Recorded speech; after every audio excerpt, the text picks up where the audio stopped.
love your neighbor as yourself. We could say love your neighbor as well as yourself too, right?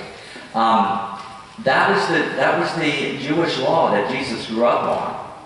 It was at the heart of Judaism was to love, and it still is. And Jesus took it a step further. He sort of blew it out of the waters. He said, you know, you've heard that you love your neighbor, the people that you like and that are around you. But I say to you, he said, love your enemies and those who do bad by you. That's sort of hard to do, isn't it?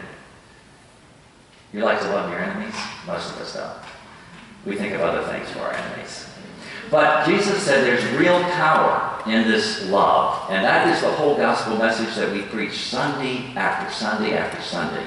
It is why he died for us. It is what he says empowers us to get through anything in life. No matter how bad people may be to us, no matter how afraid we might be, love can overpower that. And I thought of a story when I was, it happened to me when I was maybe about Lilia's age. How old are you, Lily? Yeah, I was either 13 or 14. And I was at my junior high school, and we had our teacher sent us out. It must have been science class or something. We were going to go into some woods across the street. And it was a big, busy street. But there was this big, I got to show you how this works. There's this big culvert, you know, a big pipe that went under the street. And it was so big, you had to bend down, but you could walk through it. And so that was much safer than crossing with all the traffic and everything. So we went through the culvert to the other side, and we did all of our lessons and so forth. And then it was time to go back to class, and we were sort of straggling back, and I happened to go in by myself. I don't know why. I'd done what I needed to do. And when I got to the middle of this little tunnel, there was Leon. Leon, I didn't know well, but I knew his name. He had been held back at least 2 years, and I think it was 3 years. So he, instead of 14, was like 16 or 17. And Leon was big. And I got this sinking feeling inside, and I was so scared, but I was committed. So I kept walking, and I got to him, and Leon said, "Show me your watch." And so I pulled my shirt, and I had a wristwatch. I said, "There it is." And then with that, he took my head in his hands like he was going to hit me against the pipe and metal. And he said, "You know what I mean, give it to me." And it was funny. It was like a little switch went off in me, and all of a sudden I didn't feel that fear. But I felt a compassion for him, because he had always gotten in trouble. That's why he had failed 3 times. And I said to him, "You know, all you had to do was ask, and I'd have given it to you. I can get another one."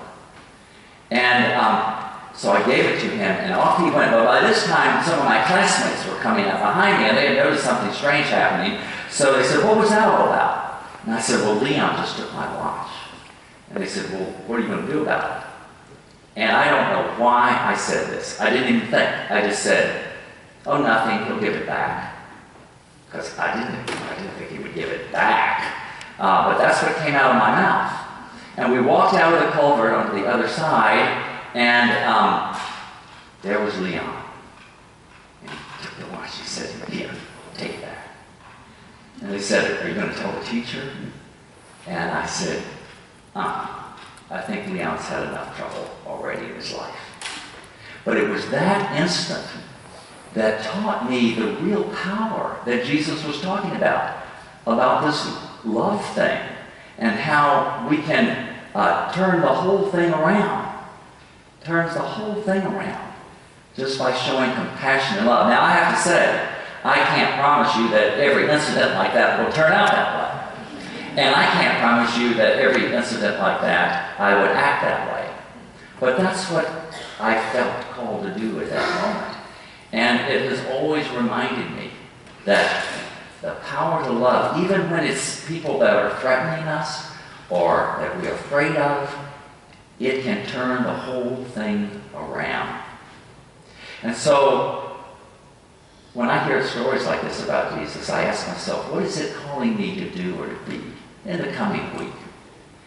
And in other words, how can I show love to people this week? What do you think are some of the ways we might show love?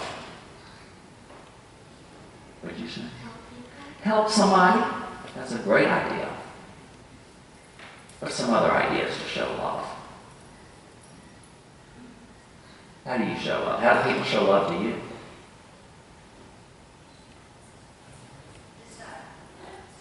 Yes, right here. Let someone go in front of you in line. That's not really that hard to do, isn't it? But it really makes them feel good, doesn't it? Exactly. And let someone go in front of you in your car. There's a good one. There's a good one. So my hope is that this week, it's easy for us to talk about love and that Jesus called us to love, but I hope each of us will think of something this week that you can do that you may not ordinarily do that will show love to someone. It may be someone you like, it may be someone you're close to, but it may be someone you don't like. But you can show love and turn the whole thing around. Thank you all for coming out. God bless.